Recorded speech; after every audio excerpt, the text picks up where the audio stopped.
Hi, I'm Matthew Greger. And I'm Nancy Greger. We have this new podcast called We Should Probably Edit This. But we won't. We're recording now. Okay. Yay!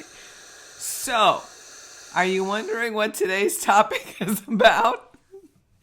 As you hold your breath, Exhale in 3, 2, 1.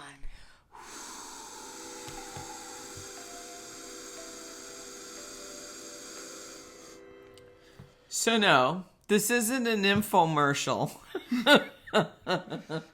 on what he's just did, which is using the lumen. I'm a 4. Okay. Today's hot topic, because I think it's a hot topic, is weight loss. Weight loss, health, what you should be doing, what you should be optimized at. I mean, it's just like, oh my God. We got scales. What, you got the scale right there. Here's the actual scale. We got more than scales. Wait. Here's the one now. Look, it's the new one that comes up. Yeah. Yep, and like trying to figure these things out. We don't have one band. We got weight bands. We have a weight machine. We have regular weights. Oh. And then wait. This is the. We take all of these vitamins. Look at them. We got the supplements dialed in. We got the supplements. We've done. We did the whole functional medicine type of deal. We had our DEXA scan done. It has been it's a journey. journey. It's a journey. It's been a journey. And would we say... I would say that we got... The question is, what do we have dialed in? I'm not 100% certain what we have dialed in. I don't think we got anything. And what, are we supposed to take a shot of this, too? No. Well, this is for us to make our own homeschool manjaro, which is supposedly one of the elements or I got the butterfly pea pod leaves coming in today, I think. And the rest of it is the vinegar, but it's vinegar, supposed ginger. to be the natural way for Ozempic, what people were giving themselves injections for to help them lose weight.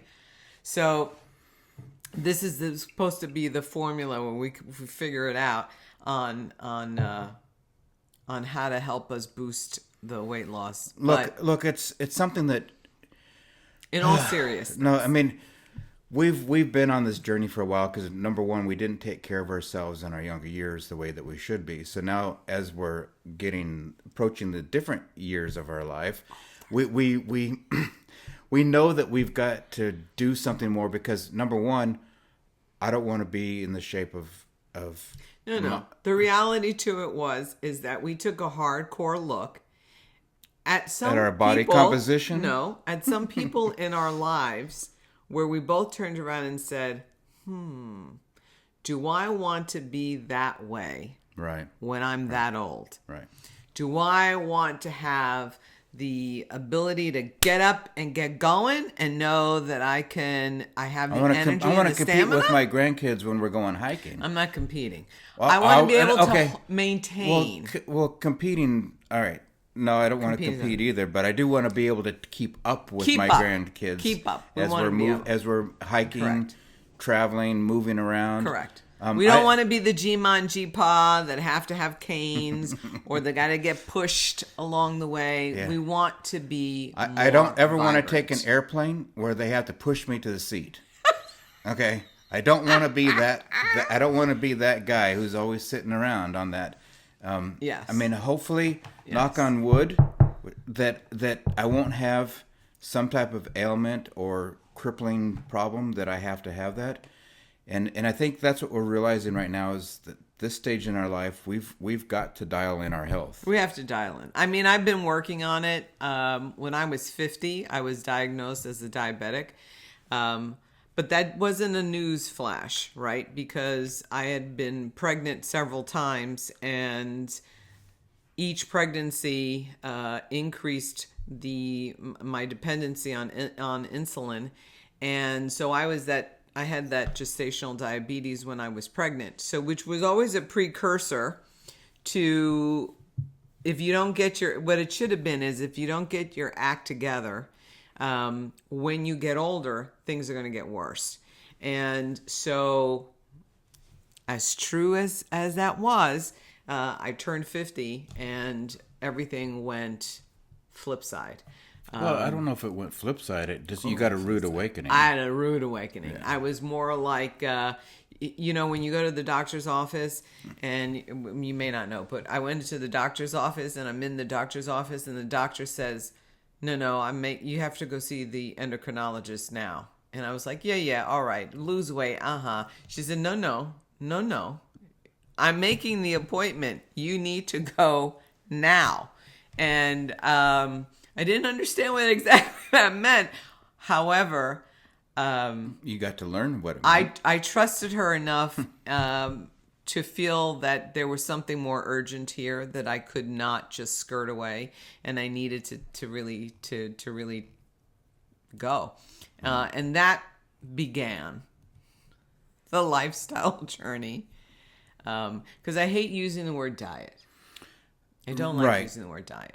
Diet is a way for you to fail. Well, I mean, yeah. Finagle. Yeah, because I mean, it's like, the thing about it is I want to enjoy what I eat. Mm-hmm. I want to enjoy my life. And you're right. But I think it also takes a whole change of how you approach food and how you eat. Yeah. And I think for us, Wild Fit is the thing that really helped us. I started it. Well, it helped us just like get ourselves back to a baseline of what food is about. Well, I think but it also kick-started the journey of where we want it, because soon after I was diagnosed, it wasn't a situation where we said, "Oh, we got to work on changing the plan." Or changing how we eat. Or changing how we eat, or changing anything about it. It wasn't. What ended up being the situation was I was just given a whole slew of medication, and I began a journey of dialing in what medication worked, how much worked, what didn't work, in order to control one thing. Too. And how it made me feel. And then we came to a pivotal point where it wasn't, the normal medication wasn't taking it wasn't working. And so the doctor came back and said, if you don't fix this, if you don't get this under control, if we can't get your numbers down to where it needs to be, you will be insulin dependent.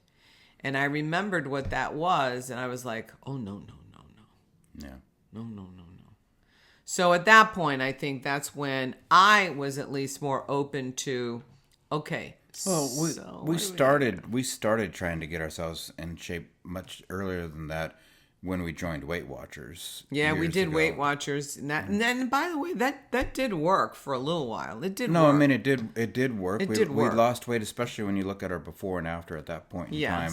Yes. But the thing is we were both self-employed, and it gave us a little bit more flexibility. We would actually walk to the gym, to the YMCA to work out, and walk back. But that was like 10 o'clock in the morning, and after the kids had gone to school and everything, we had that moment to do that. Yeah. And we took that time. But then we kind of we stopped doing any of that, and then we got back to where you were at that point, that you got that rude awakening. Another rude awakening, because you can't be hit once, you gotta be hit a couple. Well, that was the rude awakening about your diabetics. What I'm talking about, from after Weight Watchers, we didn't stick with it, and then you got that. And then I started going right back down, and the numbers started going right back up, and so there had to be. So we have ventured into, I would have to say, lots of different things. But when we did Wild Fit, yeah, I think Wild Fit was good because it really got you. It was a food education time. It was about looking at the processed foods, and the way that worked was you eliminated things out of your diet. You cleaned out your pantry. You really basically just went back to the bare bones and the basics. And what was unique about that is that you began to taste food how it's intended, not how it's been covered up and processed. But that wasn't just the only thing. No, there is a psychological element to it as to the why. Why you eat the way you eat. Why you want what you want. And to some extent, Well, those are like the different hungers, right? the different hungers of why you had to, make those decisions as to, okay, so why do you feel it necessary that after you've had your dinner, you needed to have snack? Or dessert. Why is it that you gravitate to, certain things more than other things? Some things are traditions, right? Correct. Some things are what you were brought up with. Like Thanksgiving. Mm-hmm. Do you really need to have those different courses? Or that's where food becomes a feeling, and it brings back the memories and the bonding time of family and stuff. Yeah. So there was a lot in the program that helped you digest everything that you did and why you did it. But I think it helped us remove the process.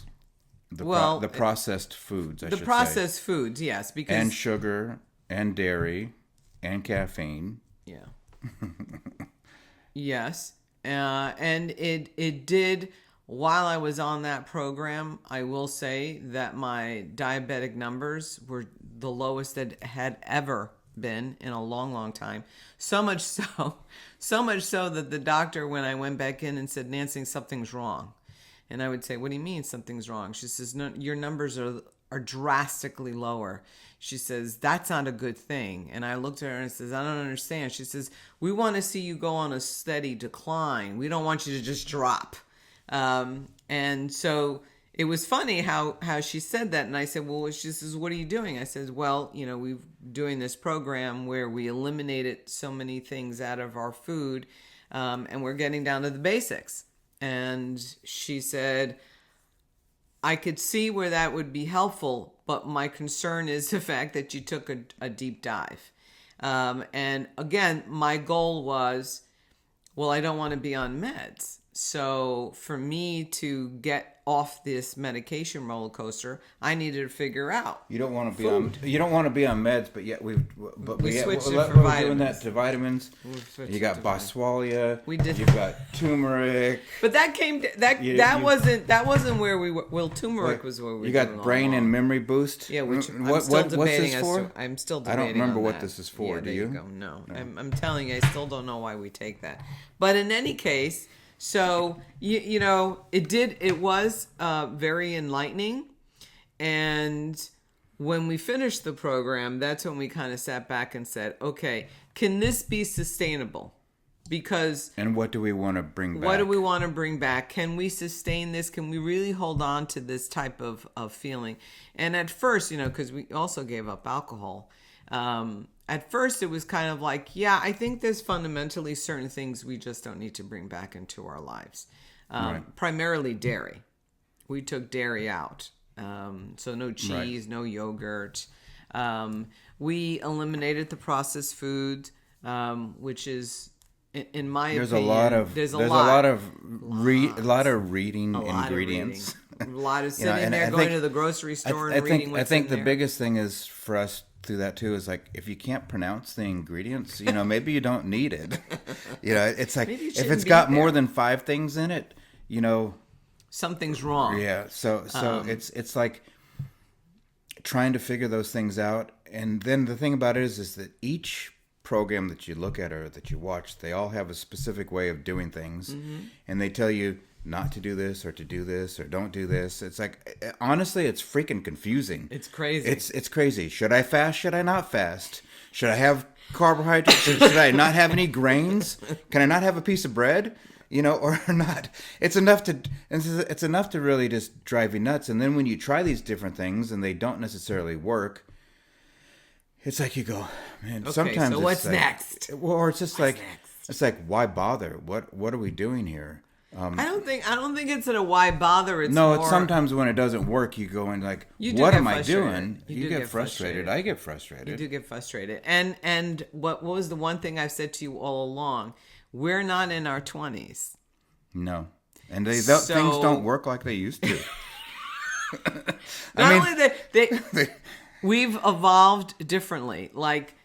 But I used to be able to drop 20 pounds that and just do a little bit more exercise and it would go away. It would go away. Now I'm doing 10 times the amount of exercise and the damn stuff is still sitting there. It's still stuck. And with me, I'm going through menopause, so there are moments in that plays a role. Is that a 10-year journey too? It can be. Yeah. But here's the thing. There's differences between the two of us. And while we try to be supportive with each other and how we do things, there are certain things we can support each other with. And then there's going to be certain things that he's going to do differently than what I'm going to do. I think there's one thing that we're learning about. I mean, I think with the lumen pieces. Our new adventure. Yeah, that's the new thing within the last 2 weeks that we've gotten. And I think what that shows us is that our metabolic rate is different. You know, so maybe... Really?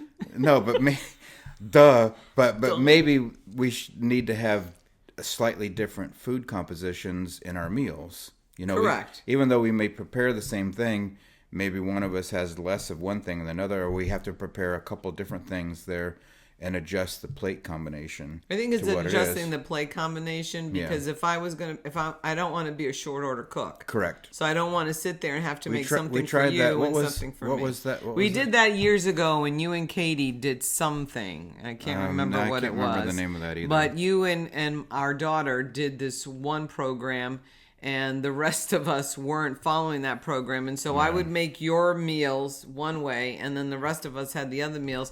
And then you guys would get all uptighty-whitey because we were eating everything you wanted to eat. It smelled good, and here we are with carrots and celery. Yeah, and it just didn't work. I felt like we were grazing, and they were having... And they're going, smells good. Potatoes, yeah. This is probably let me put my takeaways. Okay. My takeaways. You give yours. I'm going to give you my takeaways. My takeaways are it's not one size fits all. Everything has to be manipulated, and you really have to know and dial into yourself, right? What works for me isn't going to work for him. Mm-hmm. And so you really have to know what that's going to be. I'm a little bit different than he was because I've been seeing a doctor every 3 months. In the beginning, I was seeing a doctor every month, but I've been seeing a doctor every month for years now. Every quarter I go in, and every quarter I have blood work done. So there's a pattern and there's a phase from what I can see. And I know that there are things that as much as I love, I just can't do. And I have to be willing to know that... What are some of those things you can't do? Well, having any type of alcohol. And alcohol affects me now in 2 ways. Number one, it does affect my sugars. But with menopause, let me tell you, the night sweats, I'm not joking. I felt like I've done a 5-mile race at 3 o'clock in the morning when I am unbelievably sweating like nobody's business. So alcohol for me had to be ruled out. It's just not worthwhile. I think that's something that we both agree on with it. But I don't know if it didn't have any metabolical change on you like it did on me. Well, it affected me differently. It did make me feel better. Yeah, to a point. But it didn't give you an adverse reaction like you were sweating at 3 o'clock in the morning. No, I didn't have a monumental moment where it did something like that. So there were certain things that were different. It wasn't like we were like alcoholics and we were drinking and we had like 4 or 5. No. At one point, we could do a bottle of wine by ourselves a night. If we wanted to, we could. Yeah, wine was good. Yeah. Wine was good. And what did the functional doctor tell us when we said to him, no, we like a glass of wine? What did he say? You're better off to have a shot of vodka than you are a glass of wine. He's like, I'd rather you mix bourbon and ice and have a glass of wine because the sugar content was just extreme. Yeah. And I think for that we've had to find alternatives that make us feel like we're enjoying a drink. And I think simply put right now, we enjoy seltzer, or like a sparkling water, like Pellegrino or something like that with a lime. What's the one the one that the grapefruit and it's the Spindrift. Yeah, so the Spindrift The ones are Spindrift good. ones We are really like the grapefruit from the Spindrift. And then I got you a membership to this other one that's Curious Elixirs. yes, you know, which is all are, completely non-alcoholic. and they have mushrooms and different things in it. Yeah, I know. That's an acquired taste. Very I'm not gonna earthy, lie. but I have the feeling like still have my craft ice, and I put it in the jar, and then I make sure it's garnished. And then I pour it in there. So I feel like I'm having the drink. Here's the funny part to that is that we've been in public settings where other people are drinking, and we've had our own drink, and we've put in a lemon or a lime in that. I have not felt in any way, shape, or form intimidated to the point where I needed to disguise what I was drinking. Because to fit in. No, I think it's me. like I enjoy the flavor of the sparkling water with a little bit of lime or correct. something in But it. what I'm saying is that I think we've evolved enough where drinking's like a social thing, right? Correct. It's to have It's a very conversation. social. It's very and social. have a talk about. But so that was one thing, you know, Yep. that is Yep. getting rid of the alcohol Yep. and what it does. And the other thing is that I love bread. I'm not gonna lie. I could eat a whole Italian loaf by myself. And I don't need the butter, by the way. Just the olive oil, though. A little honesty. But I can finish a loaf of bread. I'm not joking. I can. And So what have we every done once it- in a while a bagel, just the smell of that bagel will make me go, ooh, I can just eat that We bagel. haven't had a bagel in a while. I haven't had a bagel in years, but the problem with that is that when I have it, I know what it's going to affect me. I know because I test myself. I have a monitor on my arm that tests what my sugar levels are, and soon after How I've about eaten those it, desserts? well, yeah, desserts. That's a really big deal for me. Especially cakes. Oh, cake. Mm-hmm. I admit cake. Mm-hmm. I go down deep for cake. Especially that bakery in New Canaan. Ooh, and if there's a birthday party, I'm gonna have cake. But the difference, though, is we don't have it at home. It's not inside the house. Don't have it in the house. We don't have it in the house. Don't put it in there. So there is no cakes or cookies. And don't get me wrong. In the very beginning, when Oh we my had God. The things that she made me eat. the things that I experimented with because I was No dairy and no gluten. Try to make a cake. a pastry, a cookie, a cake out of that. Bread. A hockey Try puck. to make bread. Bread was not bread. I could not conquer bread. I did come up with some alternatives. Yeah, some of them are actually pretty good. Like Yeah. one of our favorites is chocolate avocado mousse. I love it. You know, and you can use maple syrup or you can use xylitol, which is the birch sugar, with it. That doesn't have as much issues as maple syrup does, but I mean that's actually really good. It'll surprise you.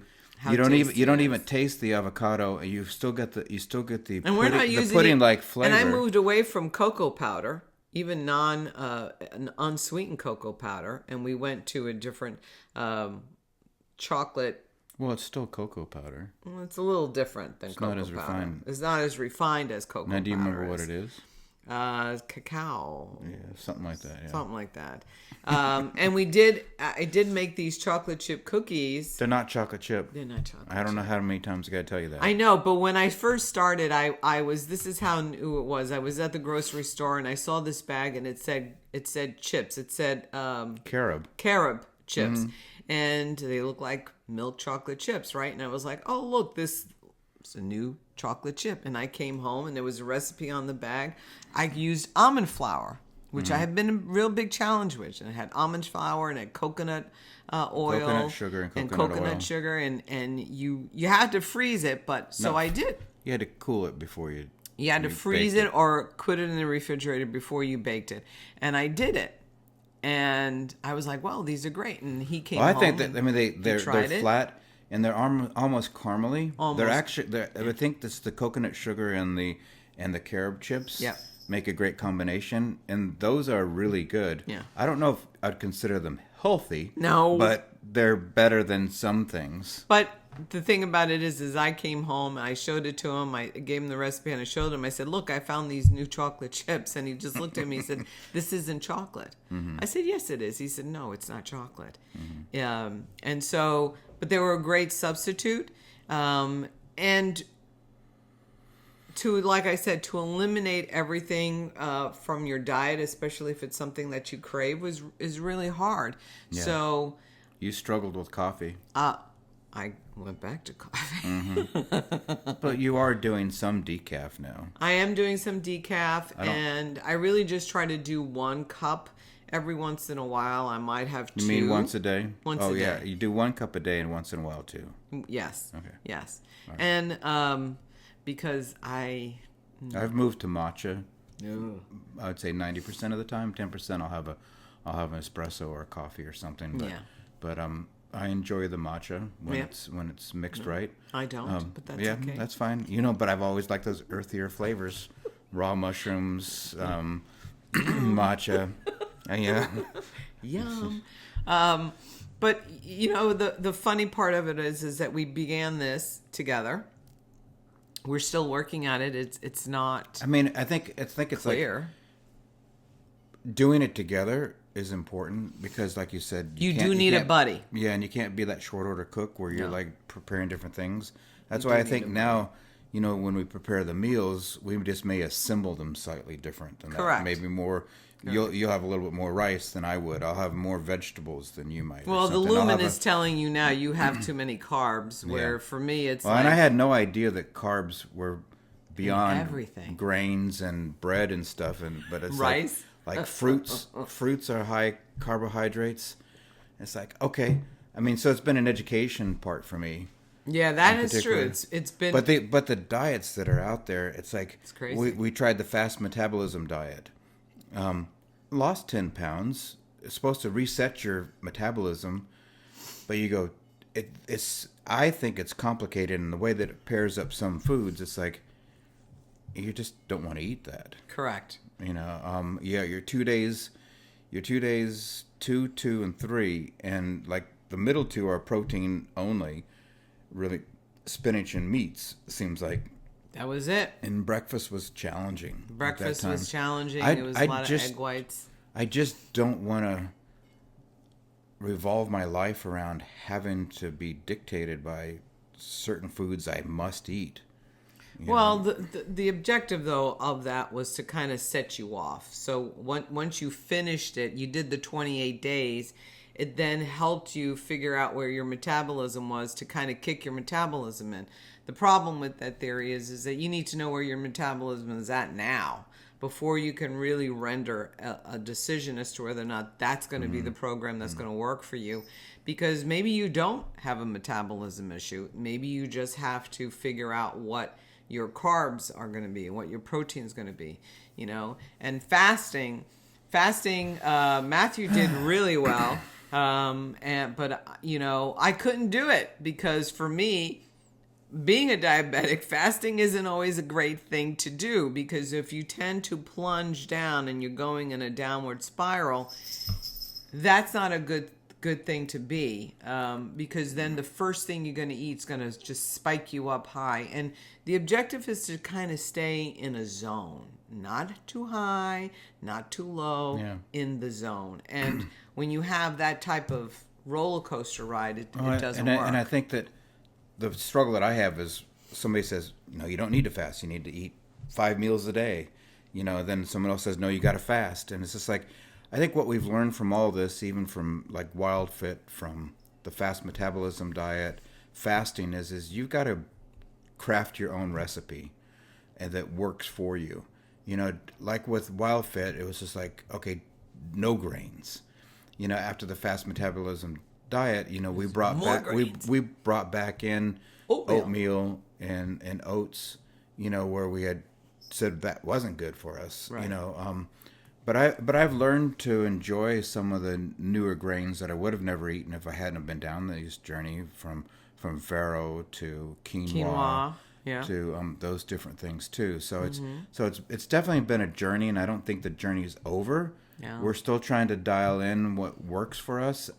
I do feel that once we reach the physique that we want, the bodies that we our goal that we're going for, that I think maintaining it's not that won't be that hard, and I think it'll be enjoyable for us to do, because it's not that we're gaining weight, we're just stuck. Well, I'd lost a lot of weight. Yeah, from where you were. From where I was. I did lose a lot of weight.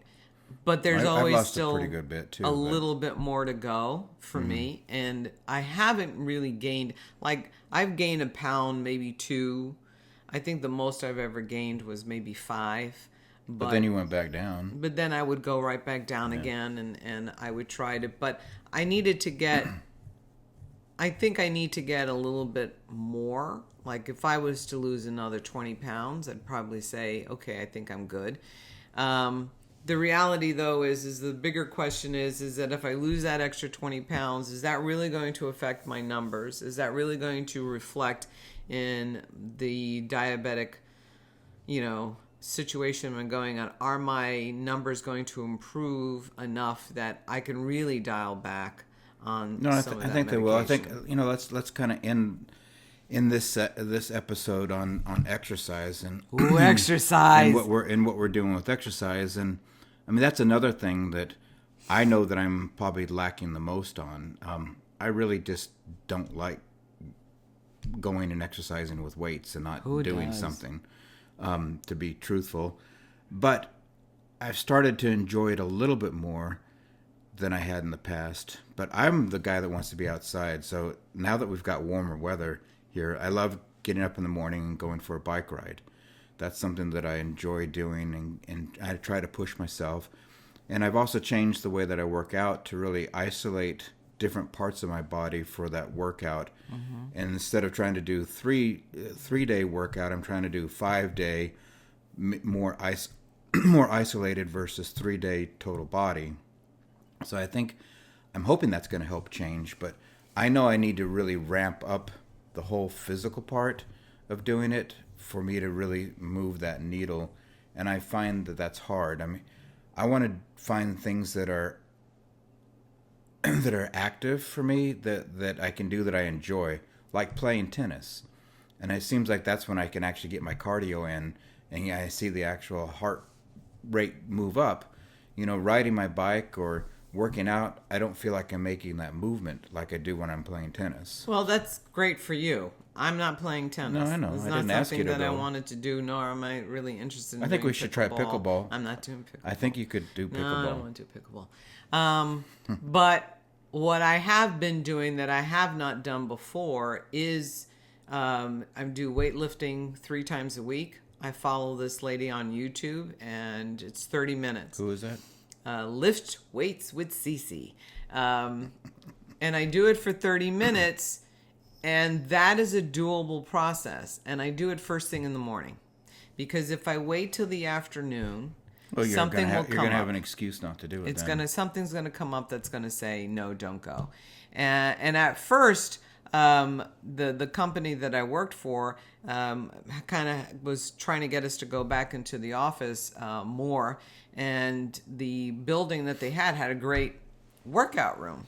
And I said, okay, listen, I'm gonna have to go into the office. So maybe what I'll do is I take a break for my lunch. I'll go downstairs. I'll do the workout, and then I'll come back upstairs. That worked for a little while until I realized it really wasn't what I wanted to do. Because here's the thing: if I get ready and I get dressed in the morning, I don't want to sweat in the afternoon. Call it whatever you want. If I'm dressed and I got myself How about the dressed, end of the day? well, then by that point, I got too many other things I got to get done. Like, I got to get home. I got to start dinner. When you work to 5:30, you don't have a big, huge window before you have to get dinner done, get all the things that you If want we want done. to get to bed at a decent and you time. want to get to bed at a I mean, decent that's another time. thing. Sleep, Is sleep. right? Because sleep's a big factor. But on let our me health. finish my end, because you Okay. did your whole thing. So mine was the 3 days. It's 30 minutes. I get up early in the morning. I throw on my clothes and I do it. And then the 2 other days, I'm doing some cardio. And I found this again on YouTube, and it's a Zumba dance, which is a cardio, but it's all standing, because I don't like laying down, getting up, laying down, getting up. I don't like doing that kind of stuff. So I've been doing that. You don't like burpees?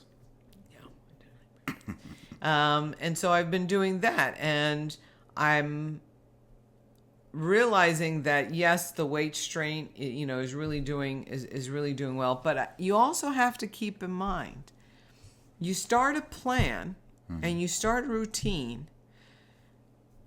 Don't expect to, drop or get physically toned or curved out muscles. It took us 50-something years to have the body that we have now.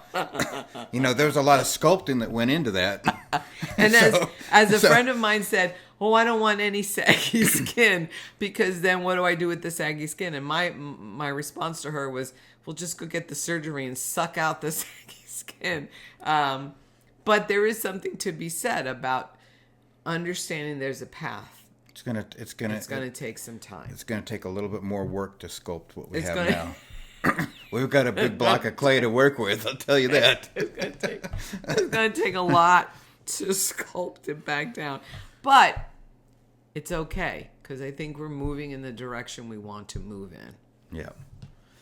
So, but we did a lot of things, and we still are doing a lot of things, and we're still practicing and still learning and trying to figure out what those new routines are and making them stick. Yeah. I think that's the trickiest part. The older you get to, it's really easy just to fall back into what you're comfortable with and what you know. So teaching yourself those new things to do, it's a journey, it's a process, and you've got to honor the struggle. But don't call it a diet. Nope. Don't call it a diet. And you don't know. It's a lifestyle you don't know what's going to happen. And you don't know what's going to happen. Yeah, it's just a new way of eating. It's a new change. It's So what I tell my family when they say to me, "Oh, you've lost a lot of weight. You're on a diet." I'm like, "No, I'm not on a diet. No. I've changed my life. We're looking for a sustainable new way to live. To live. And on that note, make sure you get your sleep in too. Take your supplements. Drink your apple cider vinegar or whatever, and make sure you weigh stuff too. Weigh stuff. Yep. And get those bands and resistance going. Oh, yeah. Okay. It's all about measurement. It's all about measurement and progress. So, until next time. We should probably edit this. But we won't. Bye. Bye.